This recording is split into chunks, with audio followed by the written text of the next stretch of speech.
सरकार आएगा तो 15 लाख बैंक में आ जाएगा। 15 লাখ টাকা প্রত্যেকটা নাগরিকের ব্যাংকের অ্যাকাউন্টে ঢুকে যাবে। সেই 15 লাখ টাকা কবে আসবে? নরেন্দ্র মোদী সরকার 2 কোটি বছরে বছরে 2 কোটি করে চাকরি দেওয়ার প্রতিশ্রুতি দিয়েছিল। সেই নরেন্দ্র মোদী আজকে ভারতবর্ষের হাজার হাজার মানুষের চাকরি খেয়ে নিয়েছে, লাখ লাখ মানুষের বেকারত্ব বেড়ে গিয়েছে। আজকে ভারতবর্ষের যত চাকরির সেক্টর রয়েছে সমস্ত চাকরির সেক্টরগুলোকে কন্ট্রাকচুয়াল করে দিয়েছে, অর্থাৎ যে চাকরির যে মর্যাদা ছিল সেই মর্যাদা সম্পূর্ণ বিনষ্ট করে দিয়ে কোন রকমে একটা দিনমজুর খেটে খাওয়া ঝাড়ুদারের মতো একটা সম্মান একটা দিয়ে রেখেছে। যারা পুলিশের চাকরি করে, বিশেষ করে কেন্দ্র বাহিনী, আর্মি, তাদের কাছ থেকে খোঁজ নিয়ে দেখবেন যে পার্মানেন্ট অফিসার কজন রয়েছে আর কন্ট্রাকচুয়াল কজন রয়েছে। এগুলো আমরা হিসাব রাখি না। কারণটা কি? যাতে এই ভারতবর্ষের হাজার হাজার লাখ লাখ মানুষ প্রতিদিন বেকারত্বের জ্বালায় তারা ভুগছে, সেই বেকারত্বের জ্বালা যাতে তারা ভুলে যায়, বেকারত্বের জ্বালা ভোলানোর জন্য তাদেরকে রাম মন্দির দিয়ে মাতিয়ে রেখেছে, তাদেরকে হিন্দু মুসলিমের সাম্প্রদায়িকতার বাতাবরণ তার মধ্যে ঢুকিয়ে দিয়ে উস্কে দিয়ে মাতিয়ে রেখেছে। আর আমরা মনে করছি নরেন্দ্র মোদী আমাদের ত্রাণকর্তা, নরেন্দ্র মোদী আমাদের রক্ষাকর্তা। প্রিয় সম্মানীয় সুধী, মনে রাখবেন, যেখানে অযোধ্যার বুকে যেখানে রাম মন্দির প্রতিষ্ঠা করেছে, এই নরেন্দ্র মোদী সরকার মন্দির প্রতিষ্ঠা করে কার উপকার করেছে আর কার ক্ষতি করেছে? আমার অনেক হিন্দু ভাইয়েরা ভুল বুঝে রয়েছেন, তারা মনে করছেন যে মুসলমানদের বিরাট ক্ষতি করে দিয়েছে মোদী আর আমাদের হিন্দুদের বিরাট উপকার করেছে। একটু খোঁজ নিয়ে দেখবেন, অযোধ্যার বুকে রাম মন্দির প্রতিষ্ঠা করার জন্য 22,000 মানুষের দোকানপাট ভেঙে দিয়েছে, তার মধ্যে 20,000 মানুষ হলো হিন্দু। 20,000 হিন্দু মানুষের দোকানপাট, রুজি রোজগারের জায়গা ভেঙে দিয়ে রাম মন্দির তৈরি করেছে। সেই জায়গার মানুষ তারা ভোটের মাধ্যমে জবাব দিয়ে বিজেপির প্রার্থীকে সেখানে তারা হারিয়ে দিয়েছে। সম্মানীয় সুধী, মনে রাখুন, আজকে আমাদেরকে ভাবতে হবে যে আমরা কাদের উত্তরসূরি। আমাদেরকে মনে রাখতে হবে, আমাদেরকে গবেষণা করতে হবে যে আমরা ভারতবর্ষের বুকে কাদের উত্তরসূরি হয়ে বাঁচতে চাই। আমরা কি ওই সাভারকার যে ইংরেজদের দালালি করেছিল, যে নাথুরাম গডসে গান্ধীজির হত্যাকারীকে জন্ম দিয়েছিল, সেই সাভারকারের উত্তরসূরি হব, না নেতাজি সুভাষচন্দ্র বসুর উত্তরসূরি হয়ে ভারতবর্ষে বাঁচবো? আপনারা বিচলিত হবেন না, এখনই আমাদের মাওলানা মুস্তাফিজুর রহমান সাহেব আপনাদের সম্মুখে আসছে। আসসালামু আলাইকুম ওয়া রাহমাতুল্লাহি ওয়া বারাকাতুহু। নাহমাদুহু ওয়া নুসাল্লি আলা রাসূলিহিল কারীম, আম্মা বাদ। উপস্থিত মঞ্চ উপবিষ্ট জ্ঞানী গুণী বুদ্ধিজীবী এবং বুড়িরহাট বাজার আগত সমস্ত সম্প্রদায়ের হিন্দু মুসলিম ভাই বোন, প্রত্যেককে সাম্প্রদায়িক সম্প্রীতির শুভেচ্ছা এবং সঙ্গে আমি অভিনন্দন জ্ঞাপন করছি। ভাইরা আমার, আজকে আমরা এই বুড়িরহাট বাজারে আমরা কি বলতে এসেছি, আমরা কি জানাতে এসেছি, কাদের জন্য এসেছি, এটা আমাদেরকে বুঝতে হবে, আমাদেরকে ভাবতে হবে যে আজকে কিছু মোল্লা মৌলবী, কিছু মানুষ, কিছু বুদ্ধিজীবী, কিছু জ্ঞানী মানুষ এখানে একত্রিত হয়েছেন। এই বুড়িরহাট মানুষকে ডাক দিচ্ছেন, বুড়িরহাটের মানুষকে আহ্বান করছেন। কিসের জন্য, কাদের জন্য, কাদেরকে বাঁচানোর জন্য, সেটা আমাদেরকে বুঝতে হবে।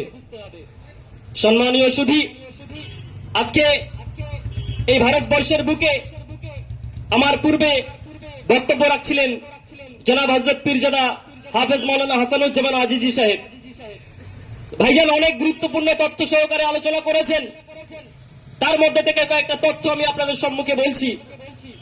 ভাইজান বলছিলেন যে ভারতবর্ষের বুকে এই যে ফ্যাসিস্ট সরকারের ধারক বাহক নরেন্দ্র মোদী, সে ফ্যাসিস্ট সরকার কি করেছে, এই ভারতবর্ষের মানুষের কিভাবে একের পর এক অত্যাচার করেছে আর একের পর এক অধিকারে হস্তক্ষেপ করেছে, সেটা একবার আমাদের পর্যালোচনা করতে হবে।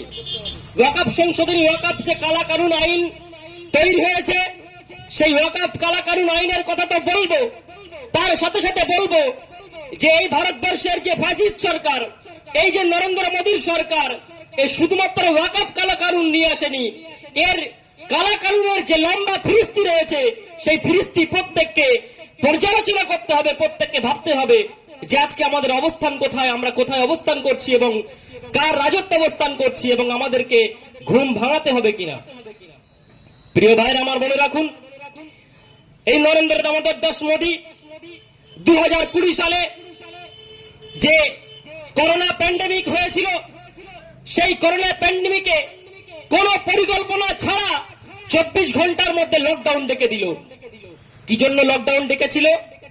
যাতে মানুষ মহামারী থেকে বাঁচতে পারে, মহামারীর প্রকোপ যাতে সবার মধ্যে ছড়িয়ে না পড়ে, এক কথায় মানুষের জীবন বাঁচানোর জন্য।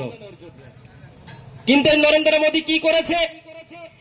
কোন পরিকল্পনা ছাড়া প্রত্যেক রাজ্য থেকে যে পরিযায়ী শ্রমিকরা বিভিন্ন রাজ্যে তারা কাজকর্ম করতে যায়, নিজেদের রুজি রুটি উপার্জন করতে যায়, তারা কিভাবে ঘরে ফিরবে তাদের সেই কোনো পরিকল্পনা ছাড়া 24 ঘন্টার মধ্যে লকডাউন ডেকে দিয়েছিল। তার পরিণতি কি হয়েছিল গোটা দেশ জানে, গোটা বিশ্ব জানে। হাজার হাজার মাইল পথ মানুষ হাঁটতে হাঁটতে ক্লান্ত হয়ে রাস্তায় ঘুমিয়ে পড়েছে, ট্রেন লাইনের উপরে ঘুমিয়ে পড়েছে। সেই মানুষের উপর দিয়ে, এই ভারতবর্ষের নাগরিকের উপর দিয়ে ট্রেনের চাকা চলে গেছে, মানুষ দ্বিখণ্ডিত হয়ে দু টুকরো হয়ে সেখানেই তারা অবলায় তাদের জীবন ত্যাগ হয়েছে, তাদের জীবন সঙ্গ হয়েছে। কিন্তু নরেন্দ্র মোদী তখন কি করেছেন?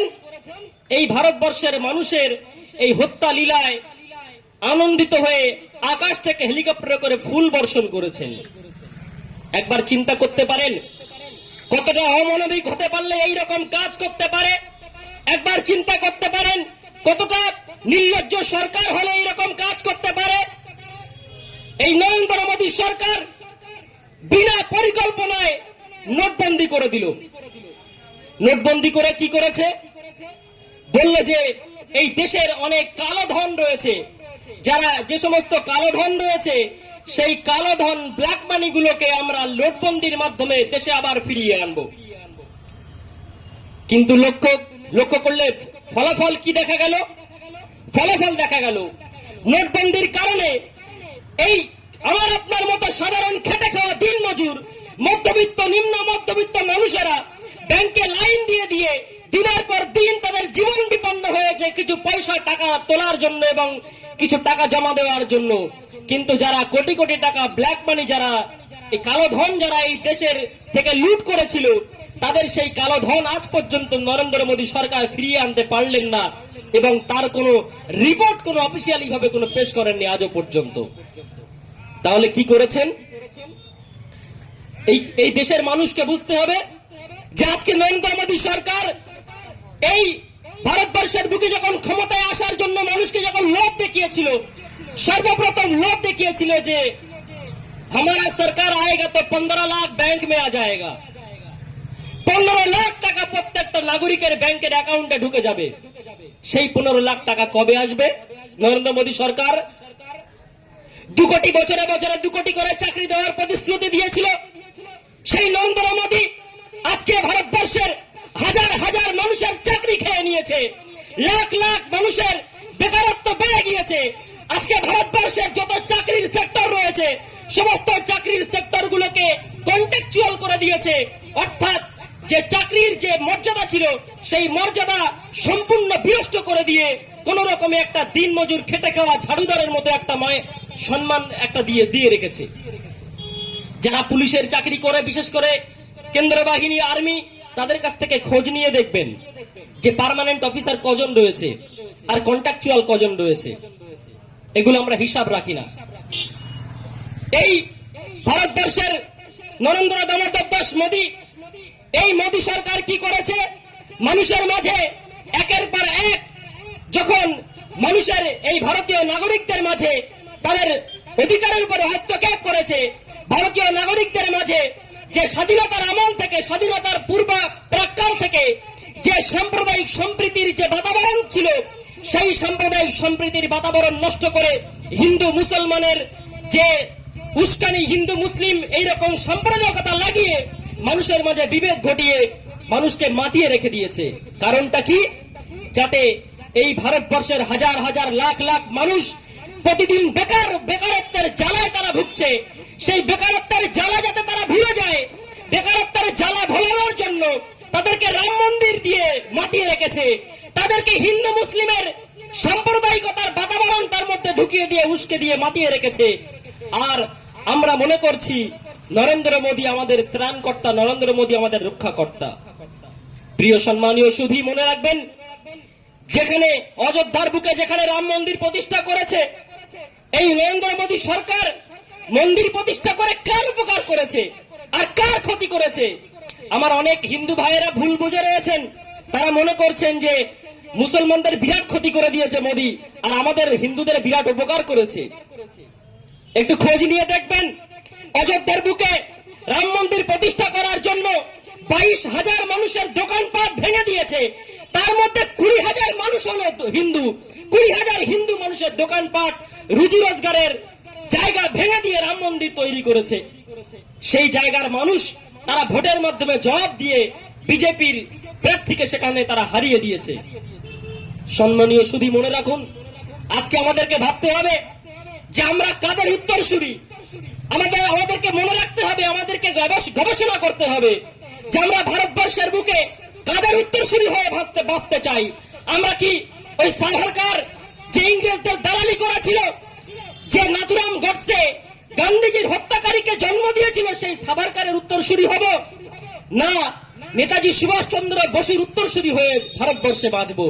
যে নেতাজি সুভাষচন্দ্র বসুর যে আপনার পার্সোনাল অ্যাসিস্ট্যান্ট ছিল শাহনওয়াজ খান, আবিদ হোসেন সাফরানি, তারপরে আরো অন্যান্য যারা সহকারী যারা যোদ্ধা ছিল তারা মুসলিম ছিল, যে আপনার রামপ্রসাদ বিসমিলের সহকারী সংগ্রামী স্বাধীনতা সংগ্রামী ছিলেন মাওলানা আশফাকুল্লাহ খান, তাদের উত্তরসূরি হয়ে বাঁচবো? না ওই সাভারকার যে আপনার ইংরেজদের কাছে মুচলেকা দিয়ে দালালি করে নিজেকে জেল থেকে ছাড়ানোর তারা পরিকল্পনা করেছিল, সেই সাভারকারের উত্তরসূরি হব? এটা আমাদেরকে ভাবতে হবে। আপনি একবার চিন্তা করুন যে আজকে আমাদেরকে এই মুসলিম সমাজকে যেমন জাগতে হবে, মুসলিম সমাজকে যেমন জাগানোর জন্য আমরা প্রত্যেক জায়গায় জায়গায় মাইক নিয়ে আমরা আপনাদের কাছে আওয়াজ করছি, তেমনি সেই সাথে সাথে আমার হিন্দু ভাইদেরকে জাগানোর জন্য আমরা মাইক নিয়ে আওয়াজ করছি। আমাদের হিন্দু ভাইরা যদি আজকে না জাগে, আমাদের হিন্দু ভাইদের ভোট যদি আজকে এই নরেন্দ্র মোদীর অন্ধত্বের পিছনে যদি না পড়ে, তাহলে এই নরেন্দ্র দামোদর দাস মোদী যে সাম্প্রদায়িকতা উস্কানি দিয়ে আজকে ভারতবর্ষের বস্ত্রদের টিকে রয়েছে, ভারতবর্ষের প্রত্যেক নাগরিকের চাকরি থেকে শুরু করে আপনার মৌলিক অধিকার থেকে শুরু করে খাদ্য, বাসস্থান, আপনার কাপড়, প্রত্যেকটা অধিকার যে হরণ করেছে, সেই মোদী সরকারের মসনদ থেকে তাকে রক্ষা করতে গেলে, তার থেকে ভারতবর্ষকে মুক্ত করতে গেলে আজকে আমাদের হিন্দু ভাইদের জায়গাটা খুব প্রয়োজন। সেই জন্য আজকে আমাদের এখানে এই প্রচার সভায় বুড়িহাট বাজারে হিন্দু ভাইদের জাগানোর জন্য আমরা অলোক চক্রবর্তী মহাশয় স্যারকে আমরা ডেকেছিলাম, তিনি আসছেন, তিনি আসবেন বলেছেন। তো আমরা আরো আমাদের মাঝে যে সমস্ত হিন্দু ভাইরা রয়েছেন, আমরা প্রায় তাদের বক্তব্য আমাদের সামনে আসে, আমরা জানতে পারি, আমরা বুঝতে পারি, আমরা একটু গবেষণা করলে জানতে পারি যে আমাদের এই ভারতবর্ষের বুকে এখন আর ঘুমিয়ে থাকার সময় নেই, আর বসে থাকার সময় নেই, আর গ্রামে গ্রামে পাড়ায় পাড়ায় আইপিএল, ফুটবল আর ক্যারাম বোর্ড খেলে সময় পার করার সময় আর নেই। আমাদেরকে জাগতে হবে, আমাদেরকে ভাবতে হবে, প্রত্যেকটা মহল্লা থেকে, প্রত্যেকটা মসজিদ কমিটি থেকে, প্রত্যেকটা পুজো কমিটি আর ক্লাব কমিটি থেকে ব্রিগেড সমাবেশের জন্য গাড়ি করতে হবে। তার কারণ আগামী 26 এপ্রিলের ব্রিগেড সমাবেশ আমাদের আন্দোলনের সূচনা হবে, যে আন্দোলন থেকে হয়তো আমাদের দিল্লি যাওয়ার ডাক আসতে পারে। সম্মানীয় সুধী, দিল্লি যাওয়ার ডাক যদি আমাদের আসে, তাহলে আমরা সর্বশক্তি দিয়ে শরীরের শেষ রক্ত বিন্দু পর্যন্ত আমাদের লড়াই চালিয়ে যেতে হবে। তার কারণ একসময় আমরা দেখেছিলাম আজকে ভারতবর্ষের বুকে যে বিজেপি সরকারের রাজত্ব আমরা দেখতে পাচ্ছি, এইরকম রাজত্ব আজ থেকে 200 থেকে 250 বছর আগে ভারতবর্ষের মানুষ একবার দেখেছিল। সেই রাজত্বের নাম ছিল ইংরেজ ইস্ট ইন্ডিয়া কোম্পানি। এই ইংরেজ ইস্ট ইন্ডিয়া কোম্পানি কি করেছিল? তারা কোম্পানিকরণ করার নাম করে ভারতবর্ষের এক একটা রাজ্য থেকে শুরু করে, জেলা থেকে শুরু করে গোটা ভারতবর্ষের বুকে ইংরেজ ইস্ট ইন্ডিয়া কোম্পানির রাজত্ব কায়েম করেছিল। ঠিক তদ্রূপ আমরা দেখতে পাচ্ছি আজকে ভারতবর্ষের বুকে, ভারতবর্ষের এই সুন্দর শ্যামল শস্য সবুজ ভারতবর্ষের উপরে এই নব্য ইংরেজ নরেন্দ্র মোদী এবং অমিত শাহের সরকার, এরা নব্য ইংরেজ রূপে ভারতবর্ষের উপর থাবা বসিয়েছে। তাদের থাবার কারণে ভারতবর্ষের নাগরিক আজকে অত্যন্ত অশান্তিতে, অস্থিরতার সাথে জীবনযাপন করছে। সুতরাং আজকে আমাদেরকে বদ্ধপরিকর হতে হবে যে নব্য ইংরেজ এদেরকে কিভাবে আমরা এই ভারতবর্ষ থেকে, তাদের হাত থেকে আমরা ভারতবর্ষকে মুক্ত করতে পারি। তৎকালীন সময়ে সেই ব্রিটিশ ইংরেজ ইস্ট ইন্ডিয়া কোম্পানি সেই ইংরেজদের হাত থেকে ভারতবর্ষকে রক্ষা করার জন্য যেমন গান্ধীজি জন্ম নিয়েছিলেন, সেই ইংরেজদের হাত থেকে ভারতবর্ষকে রক্ষা করার জন্য যেমন মৌলানা আবুল কালাম আজাদ জন্ম নিয়েছিলেন, ইংরেজদের হাত থেকে ভারতবর্ষকে রক্ষা করার জন্য যেমন মোহাম্মদ আশফাকুল্লাহ খান জন্ম নিয়েছিলেন, নেতাজি সুভাষ চন্দ্র বসু জন্ম নিয়েছিলেন, ঠিক তদ্রূপ আজকে ভারতবর্ষের বুকে থাবা বসানো এই নব্য ইংরেজ, এই নব্য সাম্প্রদায়িক শক্তি ফ্যাসিস্ট সরকার নরেন্দ্র মোদীর হাত থেকে ভারতবর্ষকে রক্ষা করার জন্য আজকে আমরাও এই ভারতবর্ষের বুকে নতুন সুভাষ চন্দ্রকে, নতুন নেতাজিকে, নতুন মৌলানা আবুল কালাম আজাদকে আমরা জন্ম দেব। সুতরাং সম্মানীয় সুধী, মনে রাখবেন আজকে বুড়িঘাট বাজারের মানুষকে আমরা উদাত্ত কণ্ঠে আহ্বান জানাবো যে আমরা হিন্দু, মুসলিম, শিখ, ইসাই প্রত্যেকে ভাই ভাই, প্রত্যেকে ভারতীয় নাগরিক হিসাবে, ভারতীয় ভাই ভাই হিসাবে আমরা কাঁধে কাঁধ মিলিয়ে আগামীর ব্রিগেড সমাবেশ, 26 এপ্রিলের ব্রিগেড সমাবেশের জন্য আমরা গাড়ি করব, আমরা যাব এবং সেখান থেকে আমরা আগামী বড় কর্মসূচি দিল্লি যাওয়ার ডাক আমরা যদি পাই, সেই বড় কর্মসূচিতে আমাদেরকে প্রত্যেককে অংশগ্রহণ করতে হবে। সম্মানীয় সুধী, মনে রাখবেন আজকে আমরা অত্যন্ত ব্যথিত এবং দুঃখিত যে আজকে আমরা আমাদের নিজেদের কাজকর্ম, খেলাধুলো, খেলতামাশায় মত্ত হয়ে রয়েছি। আমরা একবারও ভাবছি না যে আমাদের পায়ের তলায় মাটি রয়েছে কি নেই। আপনি হয়তো ভাবছেন, কেউ হয়তো ভাবতে পারে যে ওয়াকফ সম্পত্তি ও মসজিদ, মাদ্রাসা, মোল্লা মৌলবীদের সম্পত্তি যা পারে হোক গে যাক, ও যারা মাদ্রাসা চালায় আর মসজিদ চালায়, মসজিদ কমিটি আর ওই ইমাম সাহেব আর মৌলবী সাহেব, ওরা চিন্তা করুক, আমাদের দেখার দরকার নেই, যা পারে হোক গে যাক। বন্ধু, মনে রাখবেন আজকে আপনার বাড়ির পাশে মসজিদ, মাদ্রাসা, কবরস্থান, ঈদগাহ দখল হয়ে যাবে। আগামীকাল আপনি যে জায়গাটায় আপনার পৈতৃক সম্পত্তি, আপনি উত্তরাধিকার সূত্রে যে বাপের ভিটে বসবাস করেছেন, ওই আপনার বাপের ভিটেটাকেও আপনাকে দখল করে নেওয়া হবে। আপনি কিন্তু তখন আর অবকাশ পাবেন না। আচ্ছা, তখন কিন্তু আপনি বাঁচার কোনো পথ খুঁজে পাবেন না। সম্মানীয় সুধী, আমাদেরকে মনে রাখতে হবে যে আমরা এখনো পর্যন্ত আমাদের আর কোন রকম কোন সময় নেই, আমাদের পিঠে দেওয়াল ঠেকে গেছে। আমাদের আন্দোলনের পথ দেখিয়েছে আমাদের পূর্বপুরুষরা, আর আমাদের আন্দোলনের পথ দেখিয়েছে কৃষক ভাইয়েরা, পাঞ্জাবের কৃষক ভাইয়েরা। আর আমাদেরকে বুঝতে হবে যে ওয়াকফ সম্পত্তির সংজ্ঞাটা কি। ওয়াকফ সম্পত্তির সংজ্ঞা নিয়ে বিজেপি এবং আরএসএস অনেক মিথ্যা প্রচার করছে। কি বলছে? গদি মিডিয়া কি বলছে? এবং গদি মিডিয়া শুধু নয়, মেইন স্ট্রিম গদি মিডিয়া যেমন রিপাবলিক বাংলা গদি মিডিয়া, ঠিক তদ্রূপ এইরকম ইউটিউব চ্যানেল আছে কিছু কিছু। সেই সময় এই ইউটিউব চ্যানেলগুলোকেও বিজেপি পয়সা দিয়ে মিথ্যা প্রচার করার দায়িত্ব দিয়েছে। তো কি মিথ্যা প্রচার করছে? যে ওয়াকফ সম্পত্তি হলো ভারতবর্ষের বুকে যারা ওই পাকিস্তানে যারা চলে গিয়েছিল, সেই তাদের সম্পত্তিগুলো ওয়াকফ সম্পত্তি হিসেবে দখল হয়ে গেছে। আসলে কিন্তু তা নয়। ওয়াকফ সম্পত্তি আমাদের অনেক পূর্বপুরুষরা ভারতবর্ষে সকলের জন্য ওয়াকফ করে গিয়েছিলেন, দান করে গিয়েছিলেন সমাজ সেবার জন্য। তো সেই সেবামূলক কাজের জন্য দান করা ওয়াকফ সম্পত্তি, এটা একমাত্র এই জাতির সম্পত্তি, এটা কোনো সরকার দখল করতে পারবে না। আমরা আগামী 26 এপ্রিল ব্রিগেড সমাবেশে যাওয়ার জন্য বদ্ধপরিকর হয়ে আজকে মাগরিবের নামাজের জন্য আমাদের বিরতি ঘোষণা করছি। মাগরিবের নামাজের পরে আমাদের জমিয়ত উলামায়ে হিন্দের জেলার সম্পাদক জনাব হযরত মাওলানা মুফতি কুতুবউদ্দিন রহমানী সাহেব তিনি এসে গেছেন। তিনি মাগরিবের পরে বক্তব্য রাখবেন এবং বক্তব্য রাখবেন হযরত মাওলানা আজহারউদ্দিন হানাফি সাহেব, তিনি বক্তব্য রাখবেন। আমরা প্রত্যেকে মাগরিবের নামাজের পরে আমরা প্রচার সভায় উপস্থিত হবে এবং অংশগ্রহণ করব। এই বলে আমি আমার বক্তব্য ইতি করছি। আসসালামু আলাইকুম।